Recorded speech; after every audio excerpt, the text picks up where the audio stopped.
É isso aí, então. Boa noite. Sejam todos bem-vindos. Estamos ao vivo para mais uma edição da Live Case Fundace. Eu sou o Fred Fernandes, professor, e esse é um evento do MBA USP em Gestão Estratégica.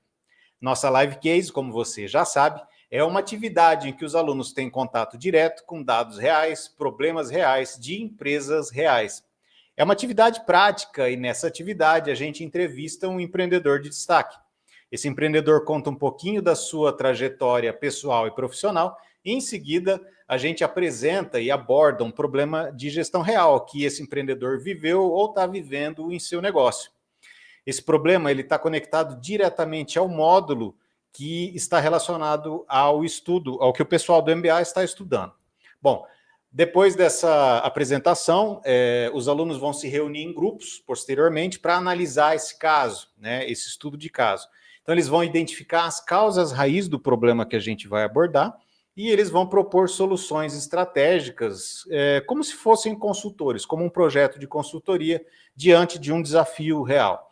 Então, essa dinâmica do MBA USP Fundace, ela possibilita um aprendizado prático e imersivo e aproxima a teoria da realidade empresarial, da realidade que todos nós empreendedores vivemos. Bom, o empreendedor que está conosco hoje é um dos responsáveis, eu preciso confessar, por um dos melhores cappuccinos italianos que eu já tomei. A gente vai falar também de um assunto aqui que eu gosto demais, eu sou suspeito para falar, que é café, né? Um cafezão, né? Um bom café. Então a gente tem a grata satisfação de trazer o Rafa Ferraz, que é um dos grandes nomes do universo do café no Brasil. Bom, o Rafa ele é especialista em café, ele é barista, mestre de torra, Q-Grader, que ele vai dizer para a gente o que é isso, e ele também é empresário e proprietário da Grace Café, uma cafeteria que já conta com 2 unidades dedicadas à difusão do café especial.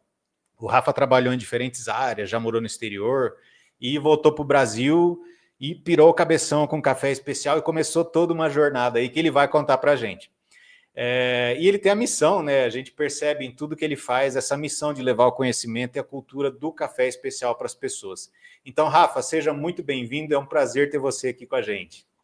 Fala, Fred, é um prazer estar aí com vocês, com os alunos aí também, tirar dúvida. E de uma certa maneira também tem uma troca, né? Perfeito. Eles nos ajudarem e a gente ajudar eles também. Sem dúvida, sem dúvida. Então é muito bom ter você aqui e a gente, sem mais enrolação, vamos começar falando um pouquinho da tua experiência profissional, quando você começou a trabalhar, o que você viveu, o que você já fez. Eu já ouvi falar que você fez bastante coisas diferentes. Conta um pouquinho para a gente como é que foi esse começo da tua carreira profissional. Vamos lá, parece que eu tenho 40 anos de tanta que eu rodei aí, então eu vou contar um pouquinho da minha história, porque eu comecei a trabalhar quando eu falo 13, 14 anos, até menos, né? Então, meu pai, vendo ele trabalhar, meu pai é um cara muito comercial e a gente, olhando a vida comercial dele, sempre foi diretor executivo aí de grandes empresas como Samsung, Electrolux, e a gente vendo o trabalho dele sempre se inspirou. Então, os três nós somos em 3 irmãos, né? E somos os 3 muito comercial, muito empreendedor. E começou lá atrás, quando a gente vendia sanduíche do Big Mac, lá para ajudar a causa do câncer. E a gente vendia ali na Presidente Vargas para ganhar os nossos próprios lanches, camisetas e tudo mais.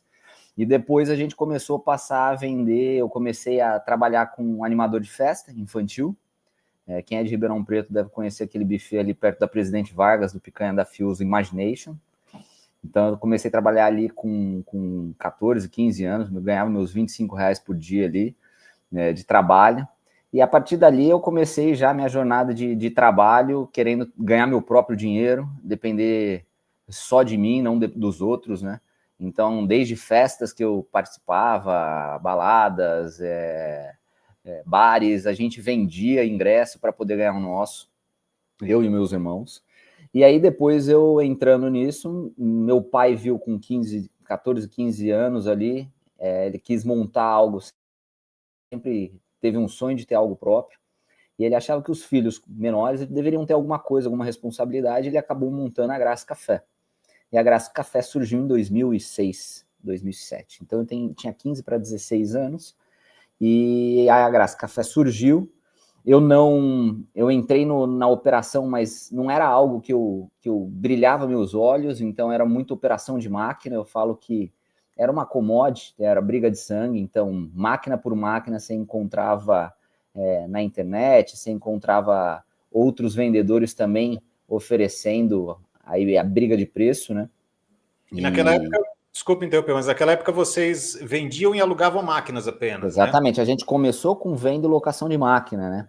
Então, meu pai estava já na Saeco. Saeco é uma marca internacional e hoje a gente fala que é uma das principais em termos de máquinas de café expresso, super automática. Super automática é aquela que você aperta o botão e faz o café, que é diferente de linha profissional, aquelas que você encontra em cafeterias, que exige um profissional atrás do balcão, que é o barista, né? Então, na época, era só super automáticas que a gente trabalhava. E aí não brilhava meus olhos. Aí eu saí, foi feito meu irmão mais velho, a mesma coisa. Ele entrou, saiu, eu entrei, saiu. E quem fez a parte de administração acabou entrando com a minha mãe, que era uma empresa familiar, e com o Leonardo. E o legal, vou colocar um ponto Grace, o Grace vem uma homenagem à minha avó paterna, porque minha avó paterna, ela faleceu quando meu pai tinha 7 anos, então ele não chegou a conhecer muito ela. E meu avô é um nordestino, era um nordestino, acabou falecendo. Meu avô era um nordestino muito chucro, assim, queria que os filhos tivessem o nome de pai e as filhas o nome de mãe. E meu pai não teve o sobrenome da mãe e era sempre um sonho ele ter. Aí depois casou, teve a gente e acabou que para fazer todo o trâmite legal ali ia demorar muito tempo e o advogado aconselhou ele, falou, pô, vai mudar todos os seus filhos, documentação. Então vamos fazer o seguinte, vamos deixar para lá. E aí, quando a gente montou a empresa, falou, pô, por que não Grace? É o sobrenome da nossa avó e podemos fazer uma homenagem para o meu pai. Aí foi Grace, tá? Então, o contexto é que é uma empresa familiar mesmo, desde o nome, desde a concepção dela. É uma empresa familiar, mas muito focado nesse core de aluguel, venda, e a gente não tinha marca própria de café, trabalhávamos com outros cafés que não eram cafés de qualidade. Na época eu não tomava café, então, e como não brilhava meus olhos, acabei saindo, fui para o Outback, antes eu trabalhei como vendedor em uma loja no Ribeirão Shopping, depois trabalhei como garçom no Outback quase 2 anos, juntei meu dinheiro, e aí eu fui para a Austrália. Falei, pô, não, eu preciso ter novas experiências, conhecer. Tinha terminado já o meu terceiro colegial. Só uma curiosidade, o Outback te influenciou a ir para a Austrália ou não? Não, porque o Outback todo mundo acha que é australiano. O tema dele é australiano, mas ele é americano, né? Então, assim, a Austrália estava... Porque eu comecei a fazer pesquisa de mercado e vi que a Austrália era um país muito próximo da gente, assim, em termos de clima, em termos de comida, em termos como a gente pode falar, de generosidade até das pessoas. E eu comecei a pesquisar e falei, pô, eu quero sair. E eu tinha um sonho e falei, pô, vou juntar uma grana, juntei uma grana e acabei indo para a Austrália. E aí, meu início de food service, trabalhar na área de food service, começou no Outback, fui para a Austrália, e aí eu comecei a fazer curso de inglês, e aí eu comecei, óbvio, a gente entrou em subserviços que a gente fala, né, que exige muito de mão de obra, então eu trabalhei como limpeza, housekeeping, que é como se fosse camareira em hotéis, e aí eu me achei na área de garçom, depois na área de bartender com barista lá, tá? E aí eu trabalhei nessa área, e aí depois de quase 2 anos na Austrália, eu já com a cabeça assim, pô, é do outro lado do mundo, tem uma empresa, é uma empresa que está andando, já está crescendo. Meu irmão, que é meu sócio, que ficou, meu irmão menor, meu irmão saiu, mais velho e meu irmão menor ficou, mais novo ficou. E, pô, ele está crescendo, a gente tem que voltar.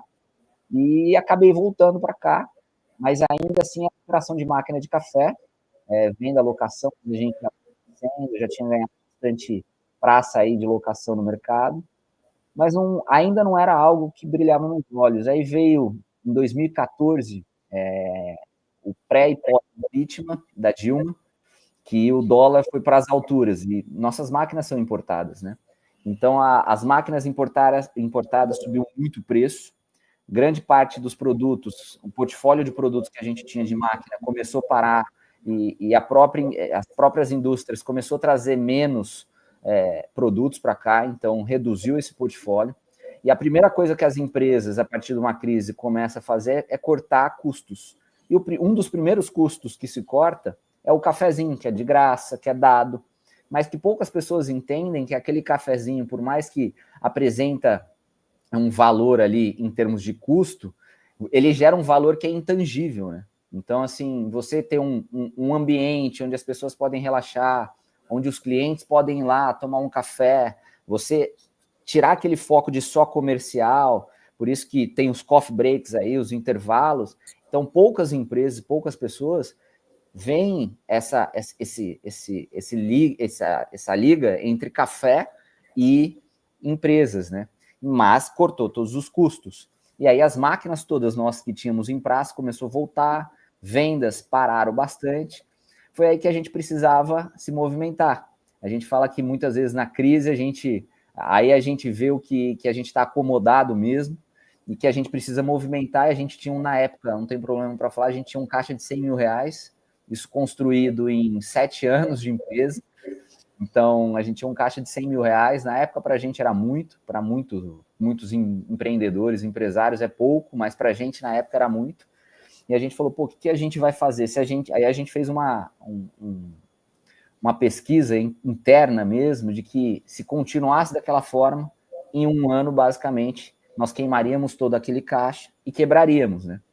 E aí a gente falou, pô, surgiu um produtor rural, que aí ele chegou para mim, e aí eu estava dentro da loja, e falou, Rafa, você não quer trabalhar? Se apresentou, aí ele falou, Rafa, você não quer trabalhar com o meu produto? Eu falei, não, era um café dele, de marca própria, a gente já trabalhava com outros cafés que não era de qualidade, e aí o produtor falou, vamos trabalhar com a minha marca? Eu falei, pô, não tenho interesse de trabalhar com a sua marca. Aí ele falou assim, vamos fazer o seguinte, eu te deixo 500 quilos de café aí, consignado, e aí você trabalha e quando você vender tudo, você me paga.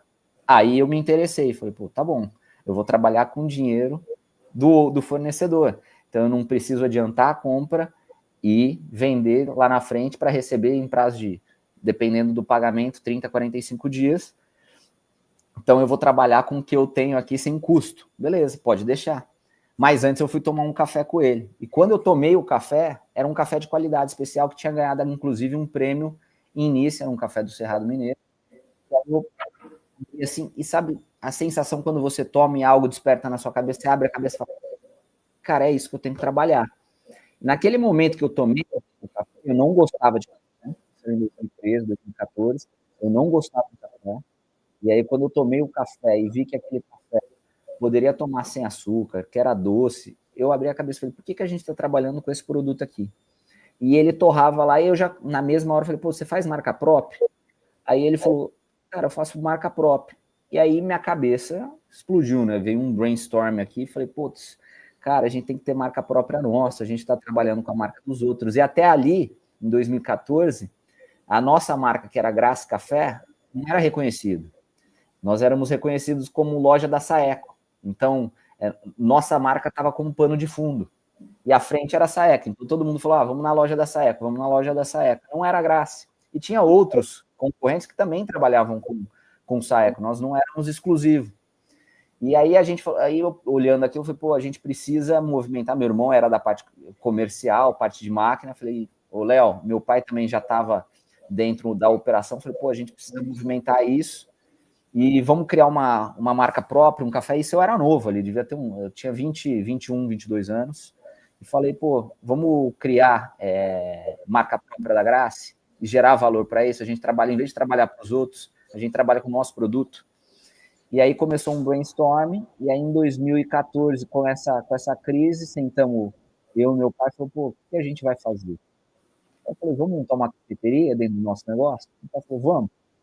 E aí meu irmão, que é a parte mais financeira também, administrativa, junto com a minha mãe, e sempre tem que ter aquele cara que é mais mão aberta e aquele que é mais mão fechada, porque se equilibra, tá? Eu falo que tem que ter um equilíbrio dentro disso. Então, dentro disso eu falei, vamos abrir, e eles falaram, não, vamos controlar, porque a gente só tem 100 mil, então como que a gente vai fazer?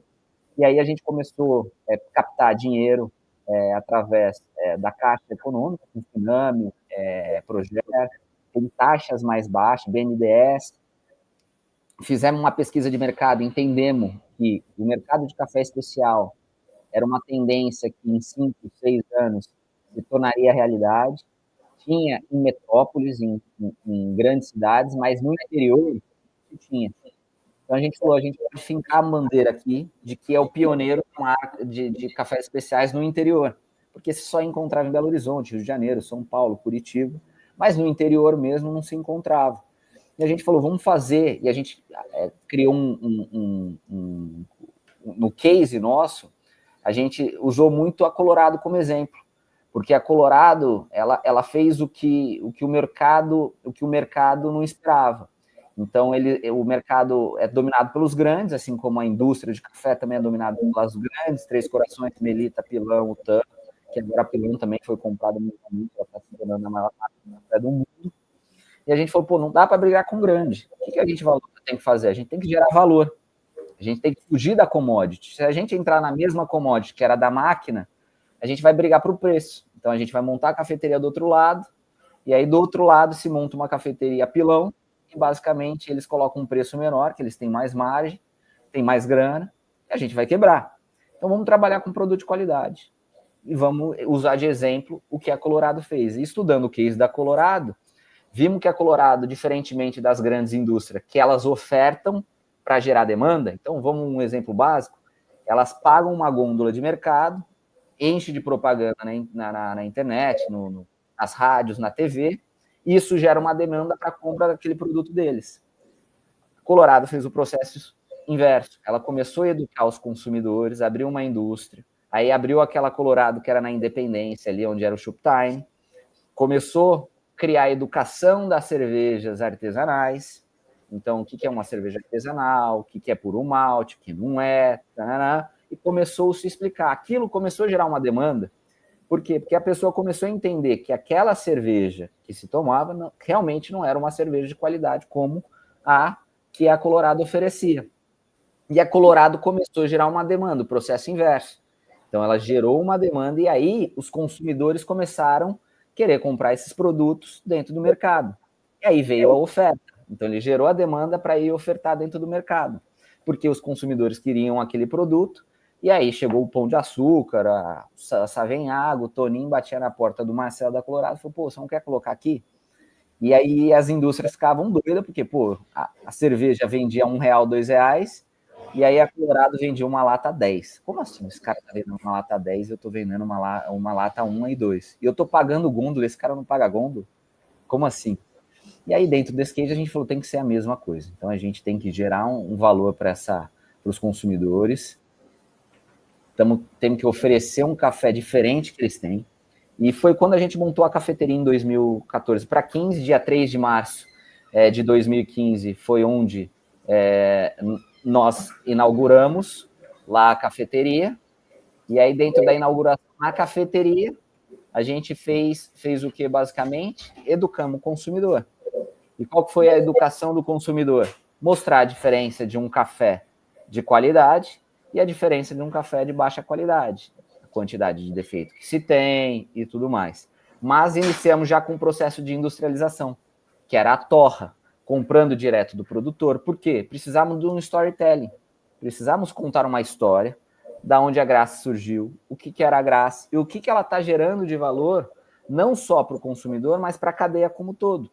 Então, a gente compra direto do produtor. E naquela época, eu estava me formando barista, não sabia torrar café. E foi comprado um torrador. E aí, simplesmente, falou assim, ó, meu pai apareceu com um torrador, meu irmão, agora você se vira, você não queria? Agora você vai aprender a torrar café. E eu falei, pô, mas como que eu vou aprender a torrar café? Eu não sei torrar. Colocando a mão na massa. E foi o que eu fiz. Então, eu tenho um caderno até hoje grande ali, onde eu anotava tudo, peguei o café, comprei café de produtor, fui atrás ali da região, não sabia onde comprar, não sabia como comprar. Na época, os produtores não estavam em redes sociais e tudo mais. Então, eu pegava carro, ia para as fazendas, perguntava para um lugar, ia para as feiras, tentava me conectar com algum produtor, que naquela época os produtores não se conectavam assim. E aí foi onde eu fui, achei o café, trazia e aí torrava. E anotava tudo, que eu anotava todas as diferenças que se davam no processo de torra, para aí eu falar, pô, agora eu sei qual que é o problema que eu posso ter dentro de um processo de torta. Tem um monte.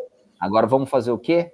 Vamos para a teoria. Então eu fiz o processo muitas vezes inverso. Eu fui para a prática, e aí depois eu fui para a parte teórica, porque eu acredito muito, Fred, que quando a gente vai para a parte teórica, que eu acho que é muito importante essa parte teórica, mas quando a gente vai para a parte teórica sem uma base concreta da parte prática, o que é falado ali é dado como certo, porque você não tem questionamento, você não tem experiência, então você vai basicamente no que muitas vezes o outro lado está falando, você vai dar como certeza de que é aquilo que tem que seguir.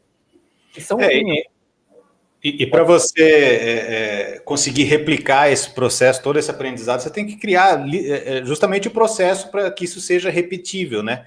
Agora, eu me lembro assim, eu sou do interiorzinho de São Paulo, eu me lembro das vozinhas com aquelas bolas de ferro assim, o cafezinho, um fogo de lenha, né? Rodando aquilo para torrar o café. Mas assim, a torra do café não vou dizer, não é só uma arte, é uma ciência, né? Porque, pô, tem química, física envolvida ali, é uma coisa complexa pra caramba, né? E aí eu comecei a estudar, comecei a tomar gosto para aquilo. E eu falo assim, para todo empresário, todo empreendedor que quer iniciar algo, eu falo que o que você quiser vender tem que brilhar seus olhos, tem que ter uma razão, tem que ter um propósito. A gente inicia muitas vezes pela paixão. E quando eu saí da minha empresa, que era a máquina, não me brilhava os olhos. Eu via que a máquina não fazia diferença na vida das pessoas. Então, eu falo, isso não é papo de coach, mas é papo de como eu, Rafael, lido com as coisas. Eu preciso acreditar no produto que eu estou vendendo. Se eu não acredito no produto que eu estou vendendo, eu não tenho um propósito para aquilo. Então, eu preciso realmente iniciar o porquê. Por que eu estou fazendo aquilo? E eu via que eu fazia uma diferença gigante quando eu servia o café especial na vida das pessoas. A alegria de se tomar um café de qualidade, o prazer de se tomar, a experiência. Eu falo que a cafeteria, ela é um terceiro ambiente, é uma terceira casa, é uma extensão da nossa casa e da nossa vida social. Então a gente se reúne nas cafeterias para tomar um bom café, a gente se reúne para fechar uns bons negócios, a gente se reúne com familiares dentro da cafeteria. O café, nós somos os maiores produtores de café do mundo, o segundo maior consumidor de café do mundo, só perde para os Estados Unidos, isso em volume. E nisso tudo que a gente fala, a gente gera uma experiência para aquele consumidor, que é a terceira casa, e eu falo que o café está enraizado em nós, desde da nossa alimentação, que é café da tarde, café da manhã, dentro das reuniões, que são os coffee break. Então, tudo se torna em café. E o que é o café? O café é uma memória afetiva, tanto olfativa, quanto dentro de paladar e também na visão. Então, a gente fala que a gente trabalha todos os sentidos. Olfato, paladar, tato na hora que você encosta numa xícara quente, visão, uma cafeteria que você gosta, audição dentro do ambiente de cafeteria, café saindo, barulho de xícara, que é muito legal. Isso faz com que o consumidor ali dentro tenha uma experiência. E aí, quando eu via que eu fazia uma diferença dentro daquilo, para o consumidor, e que o consumidor ele levava aquilo para casa, e com orgulho levava aquele café meu para dentro de casa e oferecia para outras pessoas, assim, falando, que surpresa, eu tomei um café que nunca tomei na minha vida, que nem você falou, tomei o melhor cappuccino italiano, porque aqui só vem açúcar, e você serve café e leite bem cremoso, que é o cappuccino italiano. Cara, vem cá. E como se iniciou eu sozinho dentro da operação, então eu atendia, eu produzia e eu ia receber. Então eu chutava, cabeceava e defendia ao mesmo tempo. Mas por quê? Porque a gente entendeu que a gente primeiro não precisava do marketing naquele momento, teria que ser orgânico. A gente não queria lotar a casa, porque se a gente lotasse a casa, como consumidor, ele não tinha tido uma experiência, não tinha contato com o café especial até aquele momento, ele olharia a xícara, aquela cor de café especial clara, ia falar que é um chafé, e eu não ia ter tempo de poder explicar para ele por que não é um chafé. Ele ia passar batido, ia pagar mais caro por aquele produto e não ia ver valor agregado nele, ia me questionar e nunca mais voltaria. Então, mesma coisa no nosso expresso. Nosso expresso é curto, tradicional, porque a diferença de expresso curto, longo ou ristreto, que é mais curta ainda, não é a quantidade de café, é a quantidade de água. Então, um é menos, um é o normal, um é mais diluído. Então, a gente serve o normal, que é o expresso curto de 30 ml. E muitas vezes, quando a gente serviu, o pessoal falou, pô, para de miséria, coloca mais café aqui. Imagine se lotasse a casa e eu não desse tempo de sentar na mesa, explicar o processo, explicar o café, fazer uma degustação que a gente fazia a degustação. Eu mostrava, fazia o café tradicional, ó, isso não é chafé, isso é por conta do processo de torra, que a gente deixa uma torra mais clara para evidenciar a qualidade, porque o café ele não tem defeito, a gente precisa caramelizar os açúcares. Aquele café tradicional que tem no mercado, ele é muito importante para a indústria e para os produtores, porque os produtores não teriam o que fazer com aquele café, mas muitas vezes ele fornece para a indústria automaticamente ela vai torrar em excesso para mascarar aqueles defeitos que se tem lá, fica um defeito que é o amargor, a gente coloca açúcar e adoçante, e durante todos esses tempos, todos esses anos, que foi a indústria, como a indústria de cerveja, a indústria de café, falando que aquilo realmente era um café de qualidade. Aquilo é um café, veio da fruta, mas tem impurezas, mas tem defeitos dentro daquele café. Para a economia é bom? Gera emprego. Mas a gente tem que educar o consumidor para ele entender. Ó, esse é um café de qualidade, esse é um café tradicional que tem tudo isso de defeito. E o consumidor, ele vai escolher qual que ele quer. Gosto é gosto. Gosto cada um tem o seu. Mas a gente apresenta isso para o consumidor. E aí o consumidor vai lá dentro daquilo e fala, eu gostei do tradicional. Não, estou acostumado com o tradicional, vou ficar com ele, eu vou para o especial. E aí, um a um, eu fui fazendo. Ia na mesa, explicava, criava conceito, gerava valor para aquele cliente pagava muitas vezes mais caro, mas ele não questionava, ele saía feliz. E aí foi assim que a gente foi crescendo organicamente. E aí esses consumidores que passaram a ter uma experiência dentro da Grace, começaram a trazer outras pessoas organicamente. Ó, o Rafa torra, o Rafa compra do produtor, ele compra direto da fazenda, torra aqui dentro, ele troca os cafés vão trocando de regiões diferentes para a gente provar, compra fair trade direto do produtor, com preço mais justo, o produtor não precisa comprar, vender na cooperativa, ele pode sair, o que aconteceu com a minha empresa, que sair da commodity, ele pode sair da commodity também, e aí a gente começou a gerar valor. E o que aconteceu? Nosso core continua a máquina, continua a venda de máquina, aluguel e assistência técnica. Hoje a gente atende grandes empresas como Copenhague, como Lojas Balduco, como Cacau Show, N empresas, More Cooks. A gente atende muitas empresas que agora a gente vai atender, que eu estou trazendo uma empresa gringa para cá, que é a Juan Valdez, concorrente da Starbucks, a gente vai estar atendendo. Então a gente começou a gerar valor através dali. Saímos, a marca Grace, que estava de pano de fundo, lembra a história que eu contei lá atrás, porque todo mundo queria ir na loja Saeco e não era Grace, a gente começou a ser visto como loja Grace. Então essa a gente fala PDV, né, que é essa cafeteria, que é o ponto de venda, que é a cafeteria, começou a se tornar relevante. E aí, as pessoas que já estavam vindo por conta da máquina, também vinham para tomar café. E as pessoas que não conheciam a máquina, vinham para tomar café, acabavam conhecendo a operação de máquina. Pô, vocês trabalham com máquina de café? Pô, preciso de uma máquina para minha casa, preciso de uma máquina para o meu escritório, vocês entregam, vocês dão manutenção. E o que aconteceu automaticamente? A gente começou a faturar mais dentro do PDV e automaticamente a gente começou a faturar mais também na parte de máquina de café. Então a gente começou a virar referência e foi o que aconteceu. A gente saiu de ser uma commodity, que era preço mesmo de máquina, porque ali é briga, então, pô, qual que é a diferença? Eu chego com uma máquina de café para você aqui, essa máquina custa 3 mil. Você entra na internet, a mesma máquina 2 mil, que valor que eu estou gerando para você? Você vai comprar a máquina da internet, a mesma máquina, não tem diferença, é igual. Você vai comprar aquela máquina.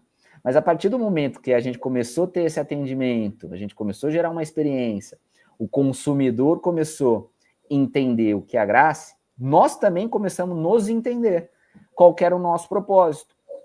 A gente primeiro praticou, fizemos tudo isso, e durante o processo, eu falo por isso que a gente tem que começar, durante o processo, a gente foi se entendendo.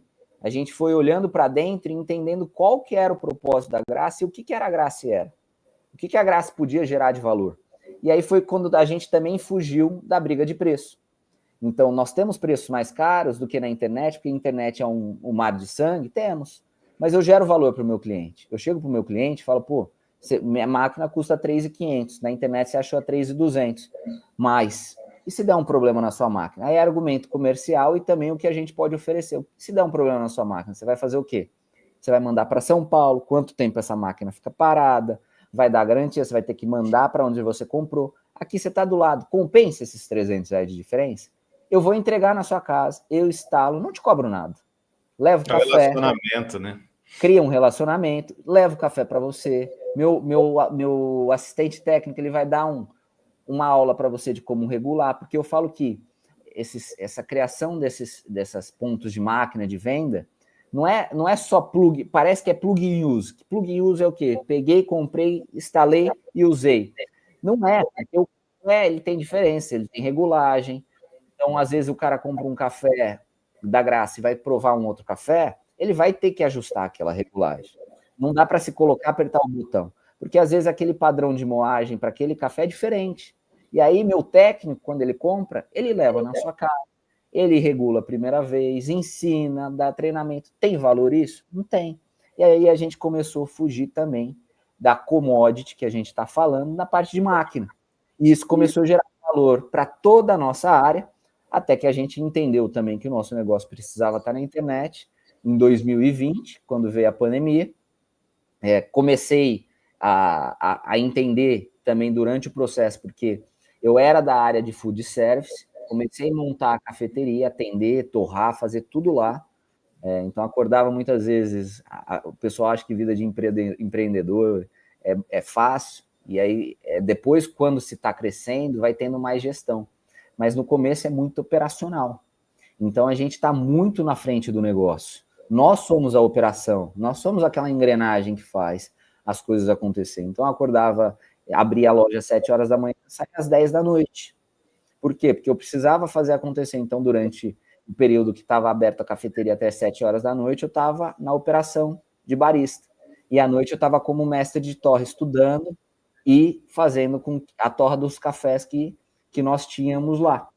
E aí, depois dessa operação em 2020, veio a pandemia, aí eu comecei a entender, de novo, veio a prática para depois ali a gente começar a entender nosso negócio e modificando. Então, os negócios vão se modificando ao longo do tempo. Ele não é uma única via. Se fosse reto, era muito fácil. Ele vai criando obstáculos onde você tem que passar por esses obstáculos de uma certa forma, criar algo que você supere. Então, muitas vezes, na pandemia veio, eu precisava agora torrar café, focar o quê? Na venda de cafés. Se eu não focar na venda de café, já que está fechada a cafeteria, eu quebro. Aí criei um grupo de café, com os clientes que eu tinha, torrava café, eu pegava meu café, meu carro, pegava os cafezinhos e todo dia passava e entregava na portaria de todo mundo que pedia, grão ou moído, a pessoa escolhia, mandava o portfólio. E a gente começou a entrar nos marketplaces. E aí a gente começou a entrar a vender máquinas de café, peças e uns spot business que a gente fala. Spot business é umas oportunidades que surgem dentro do nosso negócio, que a gente podia comprar alguma coisa e revender nos marketplaces, como Mercado Livre, Magazine Luiza, e aí abrimos uma outra vertente. Então, dentro da minha empresa hoje, que deve ter ali 350 metros quadrados, todo metro quadrado está sendo utilizado. Então, a gente precisa saber utilizar aquele espaço que a gente tem. Então, lá eu tenho uma indústria, lá eu tenho uma cafeteria, lá eu tenho uma operação de máquina, vende, showroom, lá eu tenho locação, lá eu tenho assistência, e lá eu também tenho a parte de marketplace, onde a gente vende hoje na internet. Hoje se tornou algo tão grande que representa basicamente 40% do faturamento da empresa Graça.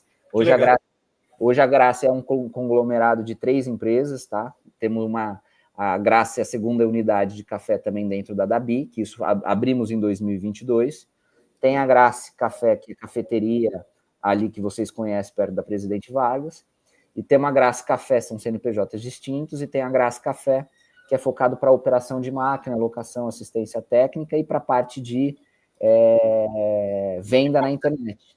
Legal. Ô, Rafa, você estava falando aqui e me passou um filme na cabeça. A região de onde eu venho, lá no interiorzinho de São Paulo, ela tem já teve bem mais cafeicultores, né? Hoje tem bem menos, porque a cana acabou dominando muitas partes.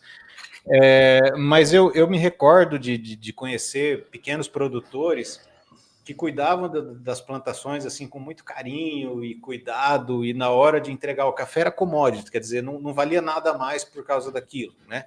E naquela época, quem ganhava dinheiro com café era quem conseguia produzir em volume, então o pequeno produtor não tinha vez.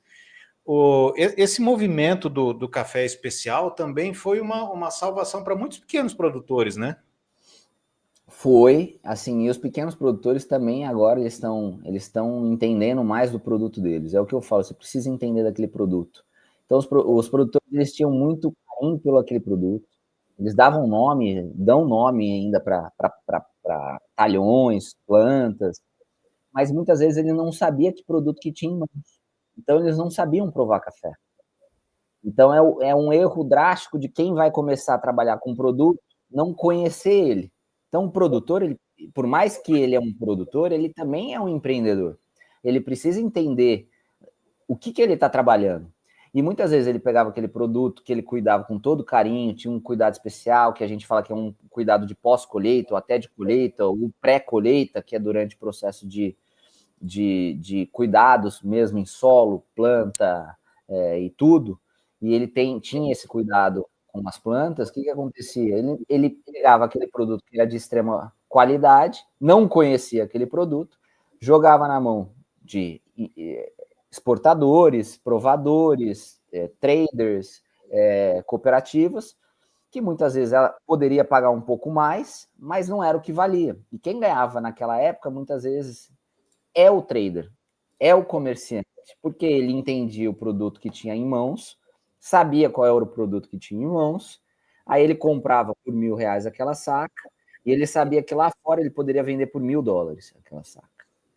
Então ele multiplicava na época por 3, 4. Hoje pode multiplicar por 5, 6. É o atravessador, né? O intermediário, né? Mas é o necessário, porque assim, ele precisa estar ali também, o intermediário. Então eu falo que não é um negócio. Quem está errado ali não era o intermediário.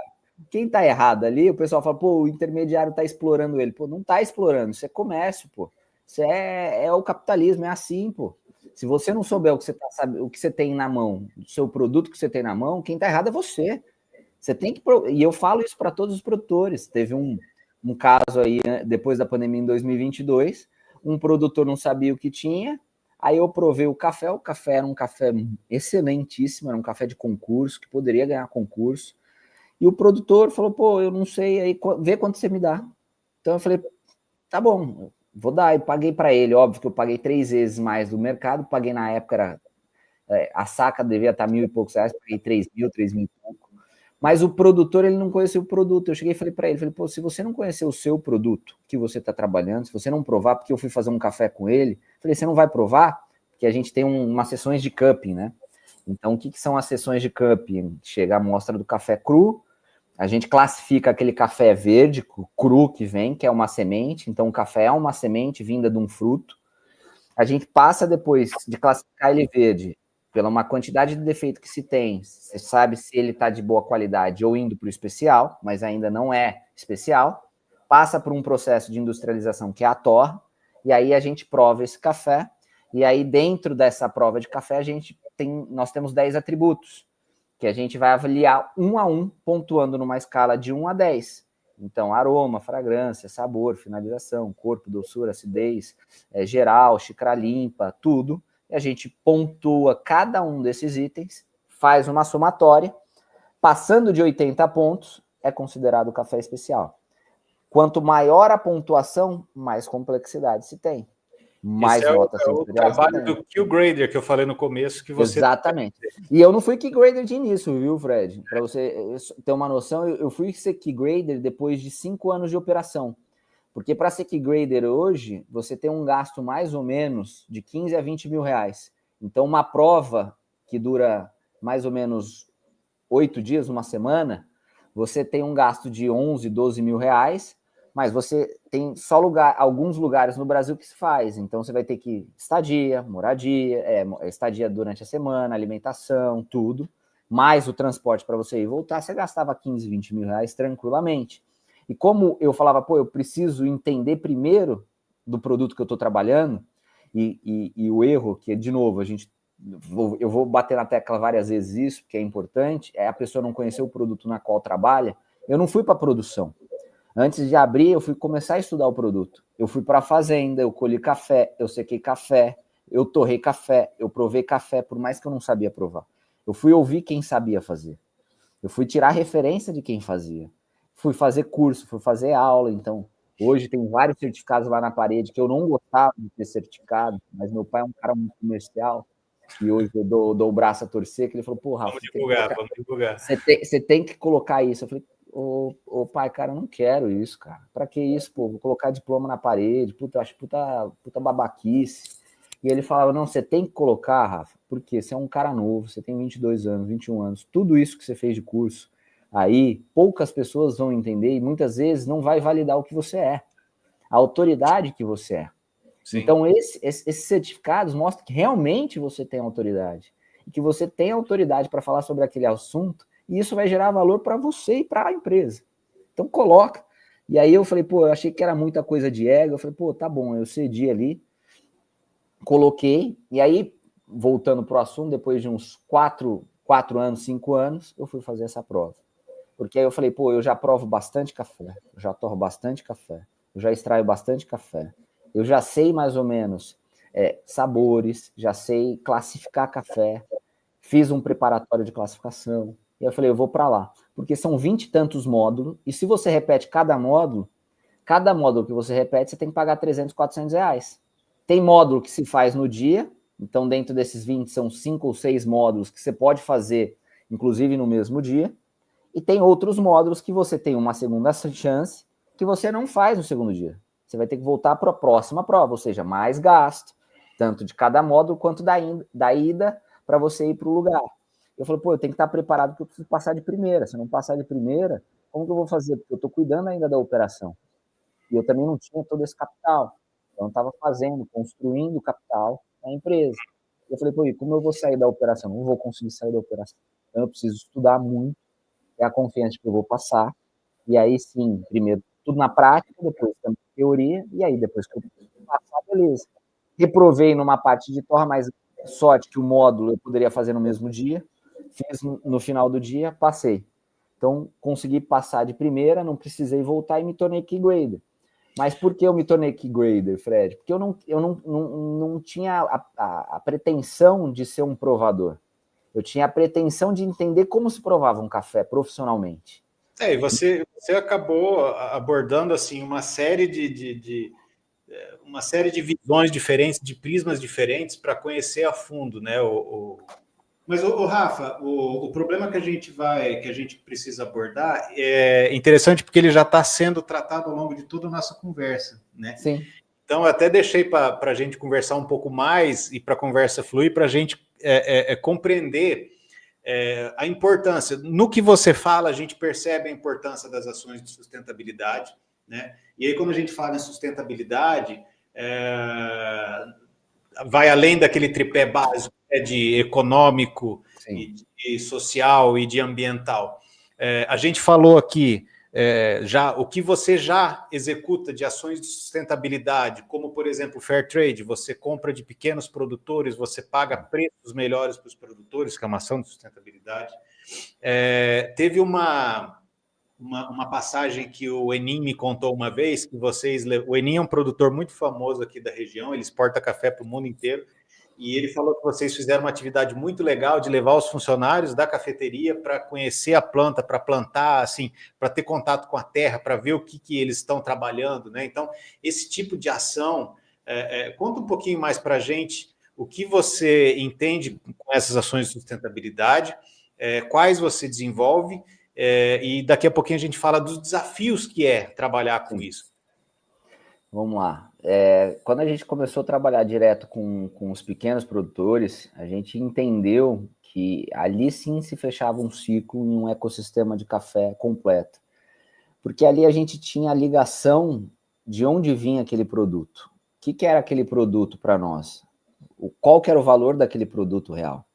E aí a gente conectava com aquele produtor e comprava-se direto daquele produtor.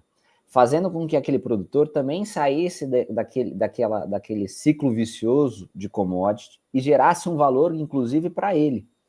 E o legal, a gente usava isso como divulgação, porque a gente entendia que aquilo era um produto muito cuidadoso, que o produtor cuidava com muito carinho, e que a gente precisava, de uma certa forma, também tratar com carinho, porque a qualidade do grão, quem faz, então só para vocês entenderem, não é o Rafa, não é o barista que vai te fazer, não é o mestre de torra que vocês estão vendo torrar, quem faz a qualidade do grão são os produtores.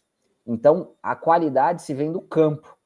Nós, como mestre de torra, tenho a função de trazer aquela qualidade se tornar evidente. E a mesma coisa o barista. Então, eu peguei o fruto, trouxe toda a qualidade que veio do campo, que o produtor cuidou, que tem todo um projeto por trás disso, que é ainda maior e ainda mais sustentável. Muitas partes desses projetos, desses produtores, eles se fazem dentro de um ecossistema, muitas vezes orgânico, de ecofloresta, com cuidados em cima da planta, em termos de fertilizantes e tudo mais, em termos de solo. E tudo isso, a gente pega esse produto que o produtor me ofereceu, entrego para você e falo, cara, olha o cuidado que esse produtor tem e que a gente teve para vocês provarem. E aí eu coloco numa embalagem o nome daquele produtor, a altitude, a fazenda, gerando valor para aquele produtor, para que ele possa cada vez mais entender que o negócio dele pode ser viável. Porque, querendo ou não, tudo que a gente consome, tudo, ele vem do campo, vem de recursos naturais que a gente utiliza. Petróleo, algodão, tudo isso que a gente está utilizando aqui vem de recursos naturais. Então a gente precisa ter um cuidado com esses recursos naturais no campo e tudo mais, e com quem faz, e valorizar quem faz e quem faz bem, para que eles continuem fazendo. Então é o que você falou, Fred. Por que você chega lá na pequena cidade que você tinha, você vê que às vezes saiu, não tem grandes produtores mais de café, foi tudo para cana, porque muitas vezes não foi feito esse trabalho com eles, não gerou valor para eles, e não compensa, não se paga. E não se pagando, esse produtor caindo nessa roda da commodity, ele no final das contas não obtém lucro, ele não paga as contas básicas dele. Então a gente faz basicamente sem querer mesmo, mas fazendo com que naturalmente, não é forçadamente, mas naturalmente, é por querer, mas naturalmente não é algo que a gente foi lá e foi fazer, a gente faz com que esses produtores entendam que o produto dele tem valor. E aí o Eninho começou a sair, começou a divulgar, começou a entrar na internet, os produtores começaram a divulgar o produtor e com orgulho falar dos cafés dele, começaram a entender que eles precisavam também gerar valor, criaram marcas próprias, muitos produtores têm marcas próprias, onde vende para familiares, onde vende para cafeterias já torrado. Então, criou-se um ecossistema diferente. E aí a gente entra na parte da educação, que é o quê? Pô, Rafa, você leva esses seus colaboradores para dentro do campo? Levo, porque eles precisam entender o que eu entendi lá atrás. O que é o produto deles que eles estão trabalhando. E valorizar quem está fazendo. Porque aí eles têm um cuidado na ponta. Eles têm um cuidado de tratar aquele grão de maior qualidade possível. Eles têm, e disso vai acabar revertendo para os consumidores. Os consumidores vão ter um melhor cuidado, uma melhor experiência. Eu falo que é um efeito cachoeira, né? Sem dúvida, sem dúvida. Então, resumindo para o pessoal, as principais ações, então, que vocês trabalham hoje, essa educação, né, dos colaboradores, essa educação ambiental, sim, o fair trade, que é pagar preço justo e divulgar e valorizar o pequeno produtor, né, e também comprar de produtores sustentáveis, né? Agora, eu vou falar uma sustentabilidade que ninguém vê. Educação do próprio colaborador, é algo sustentável. Porque do colaborador, não, do consumidor. Por quê? O consumidor, ele precisa entender. Vamos lá, de novo, a gente está falando de efeito cachoeira, não estamos? Então, a gente está na ponta. Nós somos a ponta de um iceberg que vem aqui embaixo, um monte de outras classes, traders, produtores, comerciantes, caras que vendem fertilizante, puta, aí vem uma cadeia gigantesca. Nós somos a ponta que está oferecendo esse café para o consumidor. O consumidor valorizando esse o produto, ele vai acabar, sem ele saber, valorizando o produtor. Isso é sustentável, claro. Porque é uma cadeia que faz com que o consumidor acaba consumindo mais cafés de qualidade. Vamos lá, vamos falar da minha área. Consumindo mais cafés de qualidade. Mais cafés de qualidade, eu vou ter mais lojas, ou mais compras, ou mais tudo que eu vou fazer. Eu vou oferecer mais cafés no mercado. Então, eu vou comprar mais daquele produtor.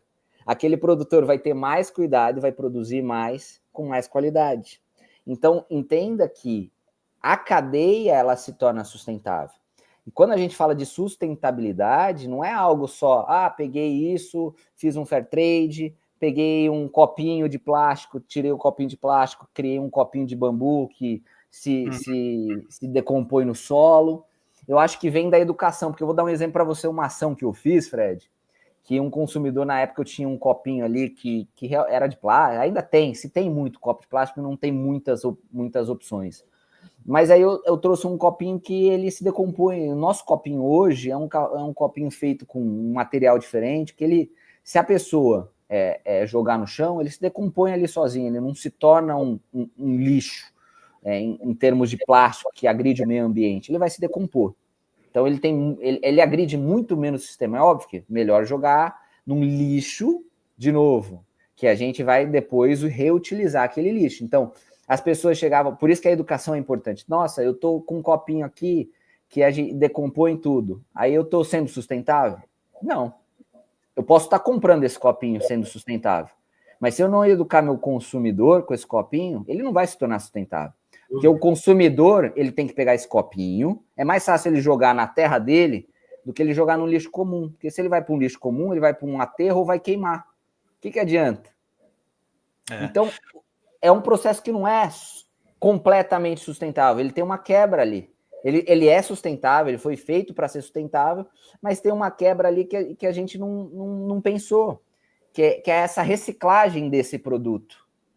E onde vai se fazer essa reciclagem? Se o consumidor não reciclar e jogar num lixo comum, ele vai aí para queimada.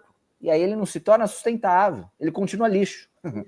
Exato, exato. Agora, bom, para o pessoal entender, né? A gente falou de várias ações de sustentabilidade que o Rafa já está fazendo.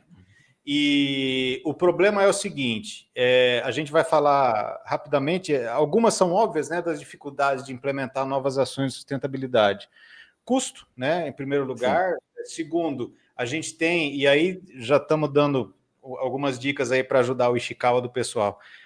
A gente tem também a questão de você ainda ter alguma certa resistência dos consumidores em se disporem a pagar mais por algo que é sustentável, porque o custo vai aumentar, né? Sim. Mas, enfim, o fato a atividade de vocês vai ser sugerir ações de sustentabilidade que podem ser implementadas pelo Rafa, né? À exceção do que ele já falou que faz. Então, ele já faz isso, só que ele pretende... a sustentabilidade está no negócio, né? Então, eles trabalham com isso desde sempre. Então, eles querem... incrementar mais ações de sustentabilidade. Quais? Né? E quais as vantagens e desvantagens de... Posso dar um ponto aí, Fred? Opa. Vamos pensar em escala? Porque, assim, dentro de um processo, a gente tem já.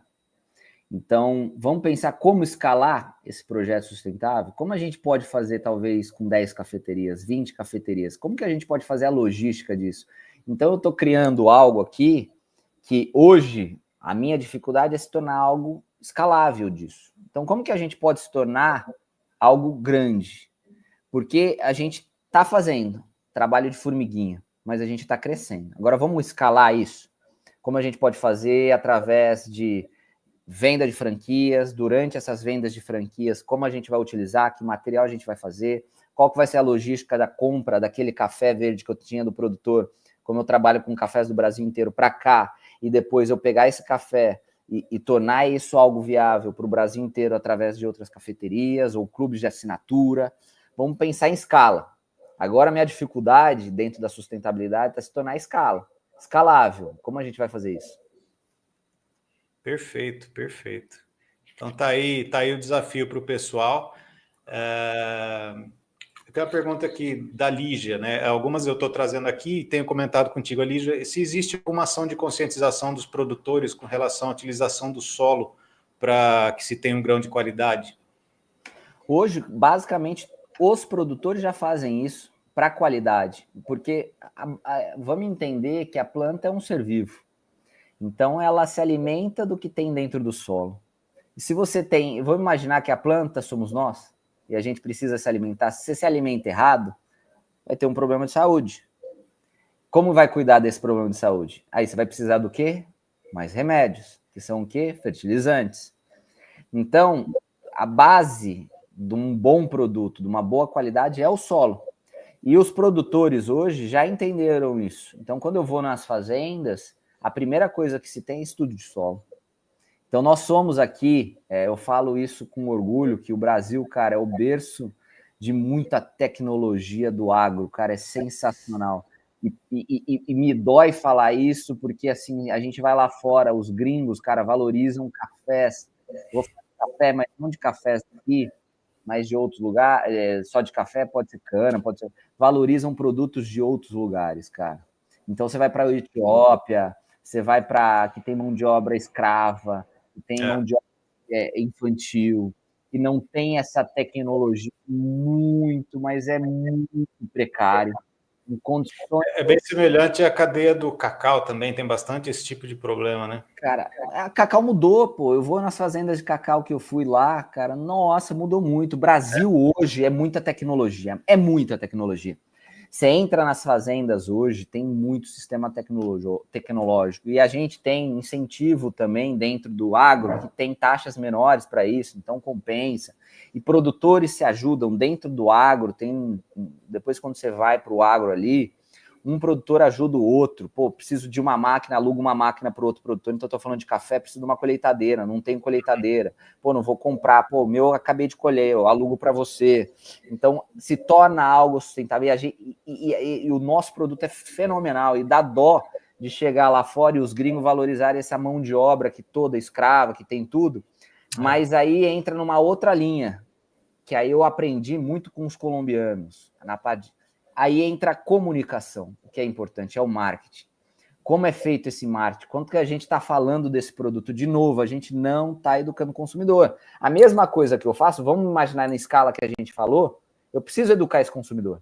Sim. E eu preciso educar o comprador. Então, se a gente está vendendo em grande escala, o Brasil é visto como café de container, café de volume, café de commodity. E para você entender, libra-peso, nós estamos 3, 4 vezes menor que a Colômbia.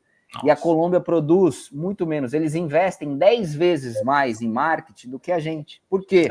Porque eles entenderam o jogo do negócio. O jogo do negócio é o storytelling, é o que você conta, é a educação. Então, essa parte eles entenderam. O Brasil agora precisa fazer isso, né? Rafa, rapidamente, duas perguntas eu vou mesclar aqui. Se vocês têm ISO 14001, que é um selo de sustentabilidade, e como é que vocês fazem o descarte do pó de café, da borra? O pó de café a gente faz diferente, em sacos diferentes e coloca ali para descarte. Chegou um momento que a gente fez a borra de café, a gente fez uma parceria, esqueci a empresa que era daqui, que eles recolhiam essa borra de café. Até um projeto que eu tenho aqui para estudo, que eu comecei a fazer, para a gente poder utilizar essas borras de café, que é muito legal isso também. Já se tem em Portugal, que eles utilizam para fazer... esqueci, como se fosse cimento, e ele é térmico, e você consegue usar em construção. Na Inglaterra está se usando ele para se fazer um composto orgânico, porque o café ele tem nitrogênio. Então ele tem uma combustão legal. E eles estão utilizando, ao invés de madeira, na Inglaterra, ele tem uma empresa que recolhe essas borras.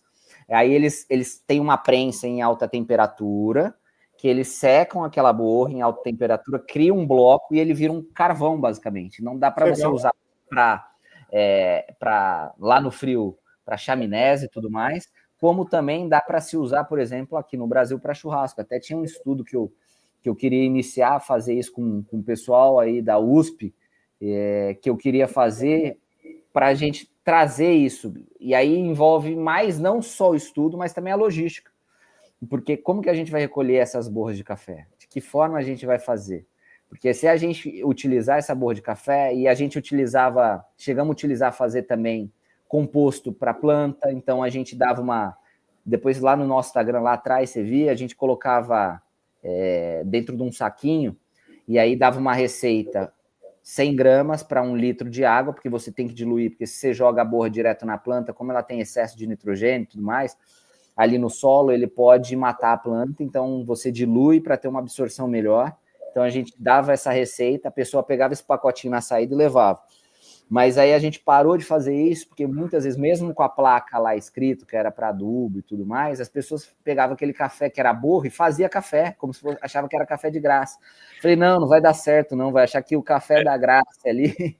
Olha lá, mais um desafio, então. E aí a gente tirava. Mas isso é uma boa, cara. Boa você ter tocado, porque a borra de café dá para se fazer muita, mas muita coisa.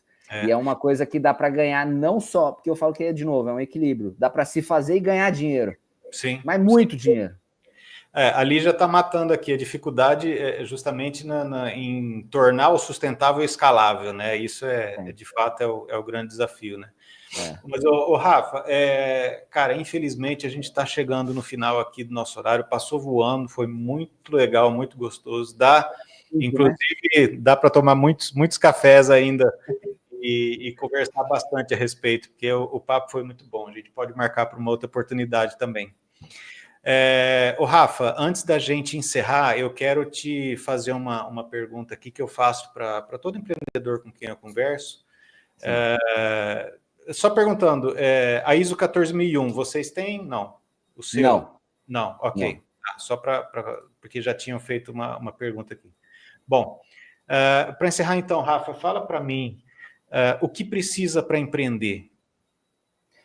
Cara, para empreender, eu falo que você precisa tirar aquilo da teoria, pôr na prática mesmo do que você quer fazer, e eu falo que você precisa gostar daquele produto que você vende.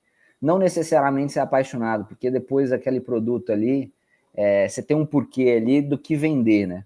Então eu falo que inicia o porquê, que é uma coisa que a gente vai muito para a prática, depois a gente começa a fazer o como a gente vai fazendo as coisas, por isso vai se modificando e a empresa vai se tornando flexível conforme vocês vão adaptando aquela empresa para o mercado, para vocês, entendendo o consumidor. E aí agora a gente está na fase, depois que a gente torna aquilo todo operacional, que você sai da operação e vai para a gestão, aí a gente começa a fazer quem? Então quem pode fazer isso para mim? Quem que vai ser essa pessoa que vai coordenar esse processo? Mas, antes de mais nada, eu acho que você precisa realmente ter tesão naquilo, cara. Brilhar os olhos. Isso é o que eu vivi. Tem gente que vai falar que muitas vezes é por dinheiro. Dinheiro é sensacional, mas eu falo que dinheiro é igual o cafezinho ali no pé. É o fruto que você... A pessoa que perguntou aí do solo, você basicamente planta aquilo ali, coloca uma sementinha, aquela árvore vai crescendo. E aí, quando ela dá aquele fruto é o dinheiro. Aquele fruto é o dinheiro. Então, você tem que ter um porquê daquilo e o que você vai mudar na vida das pessoas. Tem duas maneiras a gente se vender um produto, tá, Fred? Se você pensar como todo, tem duas maneiras. Você sabe?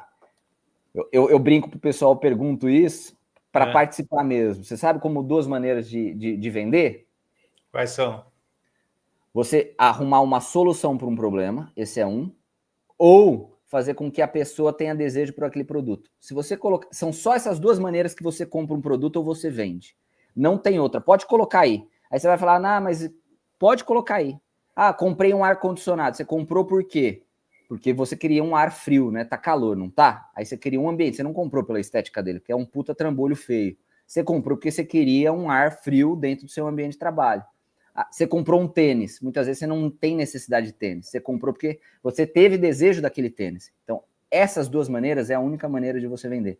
Então, primeiro, você ter a paixão, entender, gostar daquele produto que você vender, e você tentar entender dentro do mercado, colocar esse produto, esse fit que você está criando, e encaixar ele aqui, se tornar fit para essas duas coisas. Você precisa ou vender através de desejo, que vem alimentação, vem roupa. Pô, a gente não precisa de 10 fones de ouvido, mas por que, que a Apple vende toda vez? Porque ela gera um desejo nas pessoas de consumirem aquele produto com novas tecnologias e tudo mais.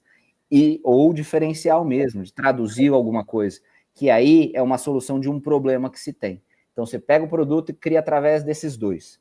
Cara, feito isso, não tem erro. Não tem erro. Aí você vai colocar em prática esse produto. Colocou em prática esse produto, são muitos testes, são muitos anos. E ter estômago. Porque empreendedor, eu falo que empreendedor é você estar no fio na navalha o tempo inteiro, sabendo que você tem estômago para aguentar a dívida. A gente se endividou em 700, 800 mil reais, sem saber quando a gente ia pagar para construir uma loja. Como que eu vou pagar essa parcela de 20, 25 mil reais, 30 mil reais por mês? Será que eu consigo pagar? Então tem estômago, pô. Você tem estômago para aguentar esse processo? Você não tem estômago, não tem nada contra. Porque se todo mundo fosse empresário, não teria colaborador, você não cresceria. Então tá tudo certo. Então você ter isso. Eu não quero ser empresário, empreendedor, porque eu falo que empresário e empreendedor é diferente, né? Empresário é aquele cara que já está como na gestão, já está investindo, já está colocando grana. Empreendedor é aquele chão de fábrica, o cara que monta, o cara que está na operação. Não tem uma diferença ali. Não quero ser empreendedor, não quero ser nada. Seja um empreendedor.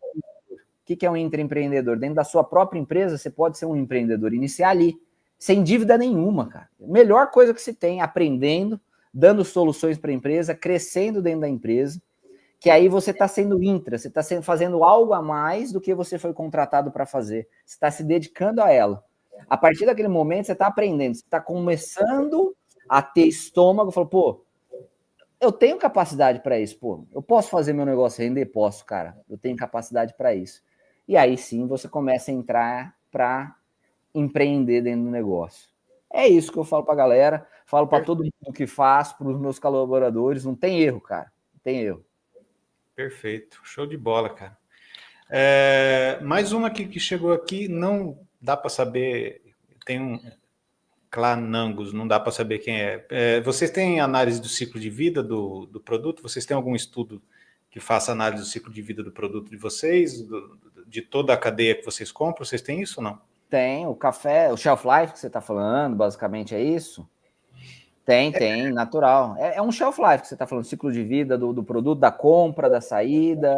Isso, exato. Tem. Vida, essa definição, exato. Tem, porque o café, por exemplo, o café verde, ele tem uma durabilidade de muito tempo. Quando você não torra ele, tá cru. Primeiro, quando eu, assim, só para você entender, eu compro café. Eu tenho cafés que eu tô comprado, mas eu não tenho estoque. Eu tô com um produtor, comprei um produto. O produtor, ele armazenou, que é o ciclo de vida, para estender a qualidade desse produto. Colheu o café, ele tá em coco, tá com a casca ainda. Tem cafés que não estão com a casca, que são outro processo, mas vou dar o exemplo com a casca, que é o processo natural. E ele fica armazenado ali. E aí eu chego pro produtor, falo, produtor, eu te pago um spread, um fee de diferença do valor, a gente pagaria R$2.000. Eu te dou R$100 a mais por saco, você deixa armazenado aí? Deixo.